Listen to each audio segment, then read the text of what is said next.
रेत के समंदर में एक गूंज आज भी जिंदा है। जब हवा चलती है तो कहते हैं वो पाबूजी के घोड़े के टापों की आवाज होती है, क्योंकि एक वादा जब देवता करते हैं तो वो समय की सीमा नहीं मानता। मारवाड़ की तपती धरती, 13वीं सदी का समय। एक राठौड़ वंश के घर जन्मा बालक जिसके माथे पर चंद्र जैसा तेज था। नाम रखा गया पाबूजी राठौड़। कहते हैं वो सिर्फ राजघराने का उत्तराधिकारी नहीं था, बल्कि लक्ष्मण जी का अंश था। बचपन से ही घुड़सवारी, तलवारबाजी और वेद पुराण में उसकी गहरी आस्था थी। पाबूजी का मानना था राज्य छूट सकता है, सिंहासन मिट सकता है, लेकिन धर्म और वचन कभी नहीं टूटना चाहिए। पाबूजी का विवाह तय था, मंडप सजा हुआ था, नगाड़े बज रहे थे। तभी मंडप में एक बुरी तरह रोती हुई स्त्री आई। फूलवंती, एक गडरिया जाति की महिला।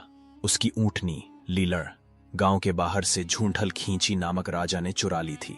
पाबूजी ने उसकी बात सुनी और कुछ पल सोचकर बोले, जब तक तेरी ऊँटनी नहीं लौटती मैं ये विवाह नहीं कर सकता। ये मेरा वचन है।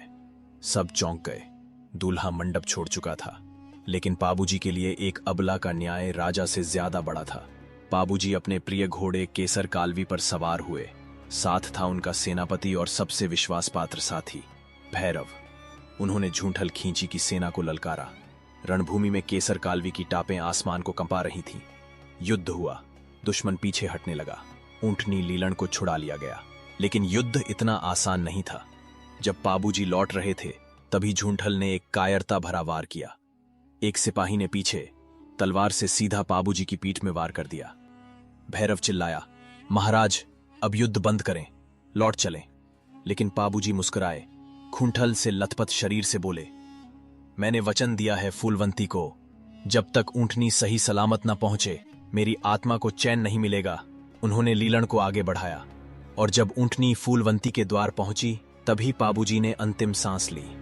भैरव ने शव को वापस लाने का प्रयास किया, लेकिन कहते हैं केसर कालवी ने पाबूजी के शव को पीठ पर रखा और तेज गति से किसी रहस्यमयी दिशा में दौड़ गया और कभी वापस नहीं आया। फिर एक दिन एक भोपे ने फड़ कथा सुनाते हुए कहा, पाबूजी अब लोक देवता बन गए हैं। जहां अन्याय होगा वो वहां प्रकट होंगे।